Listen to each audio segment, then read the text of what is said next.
আজকে উখিয়ায় অবস্থিত ক্যাম্প 5 এর রিফিউজি ক্যাম্পের উইমেন্স মার্কেটে গিয়েছিলাম।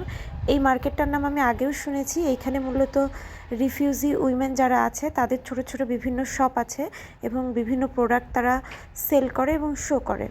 তো এখানে ক্লথস, জুয়েলারি সহ বিউটি পার্লার আরও অনেক কিছু রয়েছে। রোহিঙ্গা উইমেনরা এই ধরনের থামি পরে এবং এই থামিগুলোর উপরে সুন্দর করে কাঁথা স্টিচ করা রয়েছে এবং ওদের কালচারকেও সুন্দরভাবে রিপ্রেজেন্ট করে। এখানে হ্যান্ডমেডের অনেক প্রোডাক্ট ছিল। আমার প্রফেশনের থ্রুতে এমন এমন জায়গায় যাওয়া পসিবল হয়েছে যেটা আমি ইমাজিনও করতে পারি নাই। এই ধরনের ইউনিক মার্কেট আমি কোনো ক্যাম্পে এখনো পর্যন্ত দেখি নাই, কারণ আমি বেশ অনেকগুলো ক্যাম্পে কাজ করেছি। ভাবা যায় আপু এখানে পার্লার প্রত্যেকটা দোকানই পরিচালিত হয় মেয়েদের দ্বারা। আমার কাছে খুবই ইউনিক লেগেছিল এই কনসেপ্টটা। আমরা এই 3 জন কলিগ গিয়েছি। ক্যাম্পের এরকম জনসমাগমপূর্ণ জায়গায় এরকম একটা শান্ত পরিবেশ পাওয়া যাবে কখনোই ভাবি নাই। জায়গাটা খুবই সুন্দর ছিল।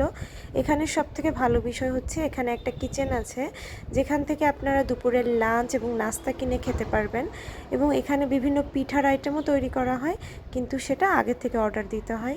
এটাও মূলত রোহিঙ্গা যারা উইমেন আছে তাদের দ্বারা পরিচালিত হয়। আমরা যখন গিয়েছিলাম নাস্তা শেষ হয়ে গিয়েছিল, লাঞ্চের সময় ছিল।